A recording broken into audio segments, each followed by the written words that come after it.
నమస్కారం బాబు. అయ్యా నమస్కారం. ఈ పిండ ప్రదానం గయాలో ఎందుకు చేస్తారు?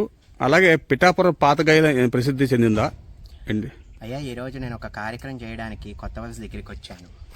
ఇక్కడ నాకు ఒక ధర్మ సందేహం అడిగారు. అయ్యా పిండ ప్రదానం ఎక్కడ చేయాలి అని చెప్పేసి గయలో చేద్దామని చెప్పేసి అంటున్నారు.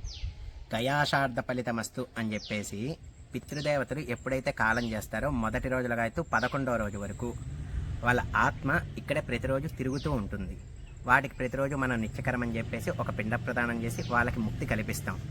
11వ రోజు ఎప్పుడైతే పిండ ప్రదానం చేస్తామో అప్పుడు ఆత్మకి విముక్తి కలుగుతుంది. ఈ అస్థిక నిమజ్జనం అనేది మనం ఇటుపక్క చాలామంది గయలో వెళ్ళి అక్కడ కలుపుతామండి అంటూ ఉంటారు. సో అది కరెక్ట్ కాదు. ఇక్కడ జరిగే విషయం ఏంటంటే గయలో, అందుకే మనం గయాశార్ధ ఫలితమస్తు అంటాం.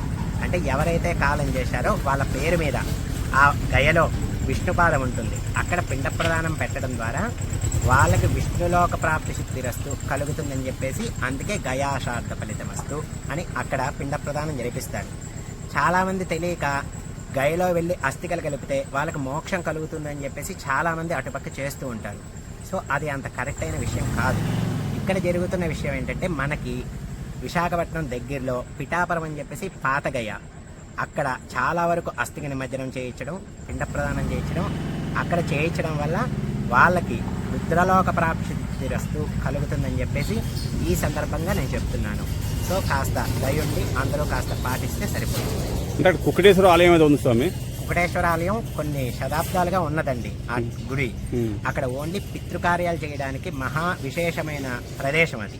అక్కడ పిండ ప్రదానం కానివ్వండి, అస్థిక నిమజ్జనం కానివ్వండి, పితృకార్యాలు చేయడం కానివ్వండి, అక్కడ చేయడం వల్ల వాళ్ళకి సంపూర్ణ మోక్షలోక ప్రాప్తి సిద్ధిరస్తు కలుగుతుందని చెప్పేసి పిఠాపురం దగ్గర పాతగేలో చేయించుకోవడం ద్వారా అందరికీ మోక్షలోక ప్రాప్తి సిద్ధిరస్తు.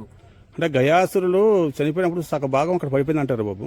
అవునండి, అక్కడ శిరస్సు ఖండించి పడిపోయిందని చెప్పేసి అక్కడ పితృకార్యాలు చేయడం వల్ల వాళ్ళందరికీ మోక్షలోక ప్రాప్తి సిద్ధిరస్తు.